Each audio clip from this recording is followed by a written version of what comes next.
الشيطان الرجيم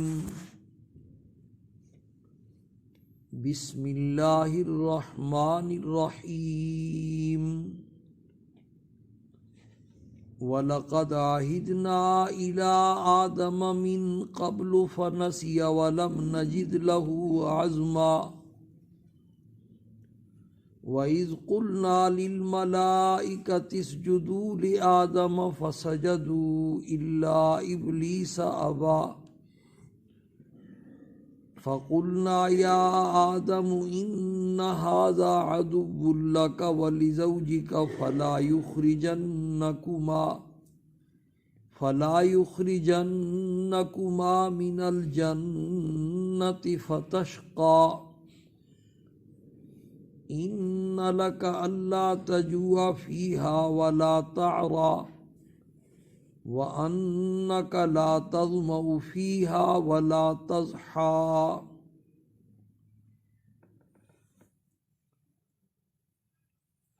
حضرت آدم علیہ السلام کا تذکرہ ہو رہا ہے۔ کئی باتیں ان کے اس واقعے میں ہمارے لیے عبرت اور نصیحت کی تھیں، بہت ساری ان میں سے بیان ہو چکی ہیں۔ اسی ضمن میں شیطان کا تذکرہ بھی ہوا، شیطان کے سجدے سے انکار والا واقعہ وہ بھی بیان ہوا، فرشتوں کے سجدہ کرنے کا واقعہ وہ بھی بیان ہوا۔ بہرحال جو باتیں بھی تھیں عبرت اور نصیحت کی، ہمارے لیے اس میں فائدے کی باتیں تھیں، وہ اکثر بیان ہو چکی ہیں۔ اب ان کے واقعے کا جو آخری حصہ ہے اس میں بھی کئی باتیں ہمارے لیے عبرت کی ہیں کہ آدم علیہ السلام کو اور ان کی زوجہ محترمہ حضرت حوا کو، دونوں کو اللہ پاک نے جنت میں ٹھہرایا، اور جنت میں ٹھہرا کر کے ارشاد فرمایا کہ پوری جنت میں جہاں تمہاری مرضی ہے سیر و تفریح کرو، گھومو پھرو، رہو، پوری جنت تمہاری، جو دل ہے کھاؤ پیو عیاشی کرو، لیکن بس یہ ایک درخت ہے اس کے قریب تم نے نہیں جانا۔ یہ آخری حصہ ہے واقعے کا، اور ساتھ اللہ پاک نے ایک تو شیطان سے انہیں خبردار کیا کہ یہ جو آدمی ہے نا یہ بڑا خطرناک ہے، دیکھو سب نے سجدہ کیا تھا، اس نے انکار کیا، یہ تمہارا دشمن ہے، اور اس نے قسمیں اٹھائی ہوئی ہیں، اس نے تمہیں بہرحال جنت سے نکال کے چھوڑنا ہے، تم نے خبردار رہنا ہے، کہیں اس کی باتوں میں تم کیا کرو آ جاؤ۔ ان ھذا عدو لک ولزوجک، یہ آپ کا بھی دشمن ہے اور آپ کی بیوی کا بھی یہ کیا ہے دشمن۔ ایسا نہ ہو کہ فلا یخرجنکما من الجنت فتشقی، تمہیں یہ جنت سے جو ہے نا کیا نکال دے، باہر نکال دے۔ جنت میں تو مزے ہیں، اور باہر جب تم چلے گئے فتشقی تو پھر مشقت میں پڑ جاؤ گے۔ تو ایک تو شیطان کی دشمنی سے اللہ پاک نے حضرت آدم کو خبردار کیا کہ ہوشیار ہو کر کے زندگی گزارنی ہے، چوکنا ہو کر کے زندگی گزارنی ہے، ایسا نہ ہو کہ شیطان جو ہے وہ تمہیں پھنسا لے۔ اور اس کے بعد پھر جنت کی ویسے تو لاکھوں کروڑوں ارباں خوبیاں اور نعمتیں ہیں، جنت کو اور دنیا کو کوئی نسبت ہی نہیں ہے، کئی دفعہ آپ سن چکے ہیں، مستقل موضوع کی شکل میں بھی بیان ہو چکا ہے۔ لیکن یہاں اللہ پاک نے جنت میں جو چار انسان کی، ہر انسان کی بنیادی ضرورتیں ہیں نا، ان چار کا تذکرہ فرمایا کہ دنیا میں یہ چاروں اگر تمہیں جنت سے نکالا گیا تو پھر یہ چاروں مشقت سے ملیں گی، اور جنت میں یہ چاروں جو ہے نا تمہیں بڑی آسانی کے ساتھ مفت میں بغیر کسی مشقت پہ مہیا ہوں گی۔ سب سے پہلی ضرورت انسان کی کیا ہے بھائی؟ کھانا، اور دوسری ضرورت کیا ہے؟ پینا، اور تیسری ضرورت کیا ہے؟ لباس، اور چوتھی ضرورت جو ہے نا وہ کیا ہے؟ مسکن، سکنا، رہائش، بنگلہ، کوٹھی، جھوپڑی، رہائش۔ یہ چار بنیادی کیا ہے؟ ضرورتی ہیں۔ ہمارے حکمران میں جو بھی آتے ہیں تو سب سے پہلا ان کا نعرہ یہی ہوتا ہے، بھٹو نے بھی نعرہ لگایا تھا، روٹی کپڑا اور مکان دے گا بھٹو خان۔ تو یہ جو ہر انسان کی بنیادی کیا ہے؟ ضرورتیں ہیں۔ تو یہ فرمایا کہ یہ جنت میں تمہیں مفت میں ملیں گی، اور ایسی ملیں گی کہ دنیا میں اس کا کیا ہو سکتا ہے؟ تصور نہیں ہو سکتا۔ جنت میں تمہیں بھوک بھی نہیں لگے گی، پیاس بھی نہیں لگے گی۔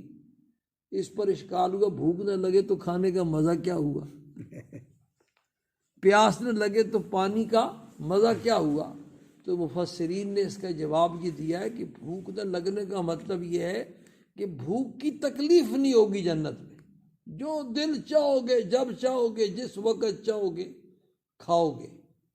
یہاں تو یہ ہے کہ بیگم کو روٹی پکا تو پکاتے پکاتے گھنٹہ لگا دیتی ہے، وہ ڈاکٹر صاحب دفتر سے آئے تھکے ہارے اور بھوک لگی بڑی سخت، آگے روٹی تیار نہیں ہے، اگر پہلے پکا کے رکھتی ہے تو ٹھنڈی ہو جاتی ہے، اور پھر پکاتی ہے تو 15-20 منٹ آدھا گھنٹہ لگا دیتی ہے۔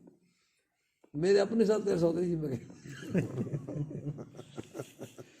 ہمارے زمانے میں ہمارے وقت میں برکت نہیں ہے۔ ایک تو وقت میں برکت نہیں ہے، دوسرا عورتیں ہماری جو ہے نا وہ یہ مشینی ہو گئی ہیں، کپڑے دھونے والی مشین ہے اور آٹا گوندنے والی مشین ہے اور ساری چیزیں مشینی، تو کام کرنے میں ماہر نہیں ہے۔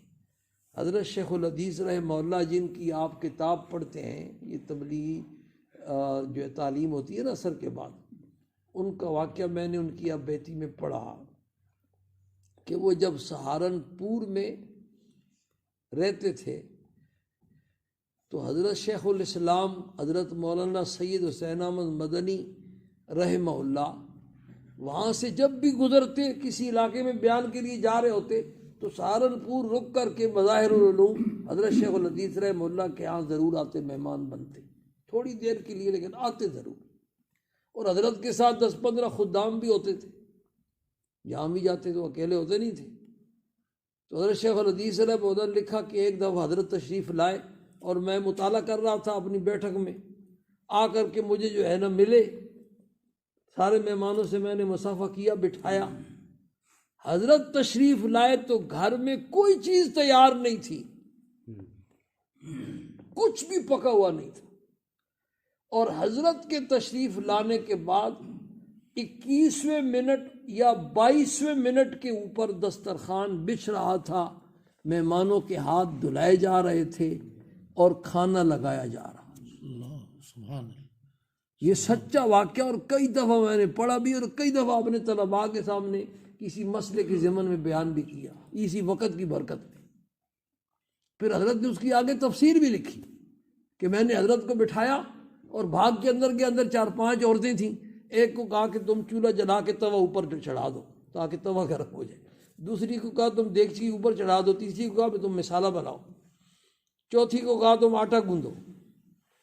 اتنے میں بھاگ کے باہر نکلا تو آگے سے وہ قصاب آ رہا تھا جس سے ہم گوشت لیتے ہیں، اسے پوچھا قیمہ ہے؟ اس نے کہا قیمہ ہے۔ میں نے کہا بھاگ کے جاؤ قیمہ لے کے آؤ۔ وہ قیمہ لے کے آیا تو مسالہ تیار ہو چکا تھا، انہوں نے قیمہ کو مسالے میں ڈالا اور بھون کر کے اوپر ڈھک دیا، دم دے دیا۔ ادھر سے جو ہے نا آٹا گوند چکا تھا، روٹیاں پک رہی تھیں، اور ادھر ہم نے ہاتھ دھلانے شروع کر دیے۔ سبحان اللہ سبحان اللہ۔ ہماری عورتیں 20 منٹ آدھے گھنٹے میں چائے نہیں پکا سکتی۔ تو بات اس پر چلی کہ بھوک نہ لگنے کا مطلب یہ کہ بھوک کی تکلیف نہیں ہوگی، جب دل چاہے گا، جس وقت چاہے گا، جو چاہے گا وہ مہیا ہے ہر وقت، پیاس کی تکلیف نہیں ہوگی۔ اور اس طرح فرمایا کہ آپ کو وہاں جو ہے دھوپ بھی نہیں لگے گی، جنت میں دھوپ نہیں ہے، ہر وقت ایسا موسم جیسے فجر کی نماز کے بعد سے لے کر سورج نکلنے سے پہلے کا وقت ہوتا ہے، یہ پیارا وقت سہانا، یہ ہر وقت جنت میں۔ اور چوتھی جو چیز فرمائی وہ لباس والی، کہ لباس کی وہاں کیا ہوگی، تکلیف نہیں ہوگی، لباس خریدنا نہیں پڑے گا، سلوانا نہیں پڑے گا، درزی کو 1200 روپے فیس نہیں دینی پڑے گی، بنا بنایا لباس ہر وقت جب چاہو گے، جس وقت چاہو گے ریشمی لباس ملتا رہے گا۔ تو فرمایا جنت میں تو یہ ساری چیزیں بنیادی جو تمہاری اور تمہاری اولاد کی ضرورتیں ہیں وہ تمہیں ایسے ملتی رہیں گی، لیکن یاد رکھو جنت سے اگر نکال دیے شیطان نے تمہیں نا تو فتشقا، پھر تم کس میں پڑ جاؤ گے، مشقت میں پڑ جاؤ گے، ان چاروں چیزوں کے حصول کے لیے مارے مارے پھرو گے، پھر جا کر کے یہ کہیں تھوڑی بہتی نصیب ہوں گی۔ امام قرطبی رحمہ اللہ نے لکھا ہے کہ حضرت آدم علیہ السلام کو اللہ نے جب جنت سے اتارا تو ساتھ کچھ گیہوں کے دانے اور کچھ چاول کے دانے جبریل امین کو ساتھ بھیجا، یہ بھی ساتھ لے جاؤ۔ اور جبریل امین نے کہا کہ اب ان کو پہلے ہل چلاؤ، زمین کو جو ہے نا نرم کرو، اور نرم کر کے ان کو دبا دو، کاش کرو، کاش کرنے کے بعد پھر ان کا پودا جو ہے نا پیدا ہوگا، اس کو پانی لگاتے رہو اور اس کی جو ہے نا وہ کرتے رہو، دیکھ بھال کرتے رہو، جب وہ بڑا ہو جائے گا، پک جائے گا، پھر میں آ کے آپ کو بتاؤں گا، پھر اس کو ایسے کاٹنا ہے، اس کو کاٹنے کے بعد پھر بھوسے اور دانے کو ایسے آپ نے کیا کرنا ہے، الگ کرنا ہے، اور پھر ایسے اس کا کیا کرنا ہے، آٹا بنانا ہے، اور آٹا بنا کر کے پھر اس کی کیا کرنی ہے، روٹی پکانی۔ آدم علیہ السلام نے ساری ترتیب کے اوپر کیا کیا، عمل کیا، عمل کر کے پھر جو ہے نا انہوں نے آگ جلانے کا بتلایا، آگ جلائی، چولہے کے اوپر توے کو چڑھایا اور بڑی مشکل سے روٹی پکی۔ روٹی جب جو ہے نا پک کر کے نیچے آئی اور کھانے کے لیے بیٹھے تو ہاتھ سے روٹی چھوٹی اور پہاڑ سے نیچے لڑک کر کے پہنچ گئی۔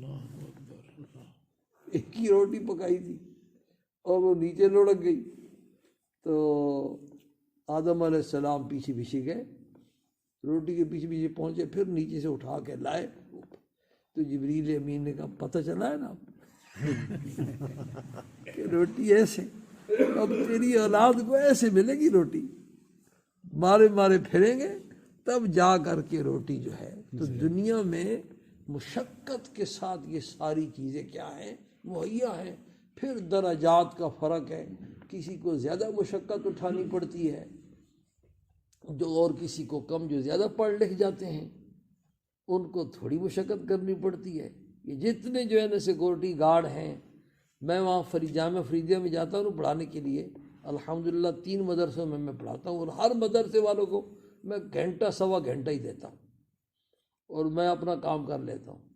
تو وہاں کا ایک کریم بخش نام کا چوکیدار تھا، اللہ پاک اس کی مغفرت فرمایا، بہت ہو گیا ہے۔ تو میں جب وہاں جاتا تو میں تو اپنا گھنٹہ ڈیڑھ لگاتا ہوں، چل پڑتا، اور وہ تھا چوکیدار، اس کو صبح سے لے کر کے شام تک چوکیداری کر۔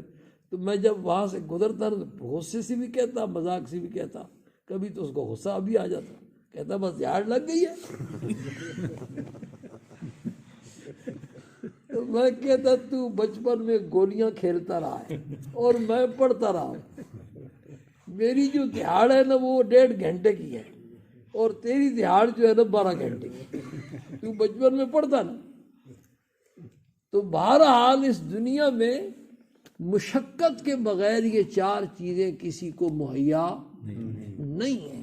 اللہ نے یہ ترغیب دی کہ ایک تو اس سے خبردار رہنا، یہ تمہارا دشمن ہے، اس کی پوری کوشش ہوگی کہ تمہیں جنت سے نکالے، اور جنت کے یہ مزے ہیں یہاں سے ایک دفعہ نکل گئے تو پھر یہ مزے گئے، پھر دنیا میں مشقتیں ہیں، یہ خبردار کیا، اور اللہ پاک نے ہم سب کو خبردار کیا ہوا ہے۔ اس پر انشاءاللہ بات آئے گی تفصیلی، اور کہ جیسے آدم علیہ السلام کو دانا کھانے کی وجہ سے عارضی طور پر جنت سے نکالا گیا، تو ہم میں سے بھی جو گناہ کرے گا نا وہ دانا کھائے گا جس کام سے اللہ نے روکا ہے، تو اس کو بھی عارضی طور پر جنت سے روکا جائے گا پھر وقت۔ اس پر انشاءاللہ بات آئے گی۔ آج پہلی بات بیان ہوئی کہ آدم علیہ السلام کو اللہ پاک نے پہلے سے خبردار کر دیا تھا، لیکن پھر شیطان نے ان کو ورغلا کے کھلا دیا۔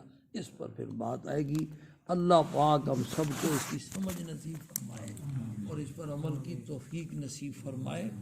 اور دعا کر دیتے ہیں، دعا کرنے کے بعد کھجور کل آپ سے وعدہ کیا تھا، آج کچھ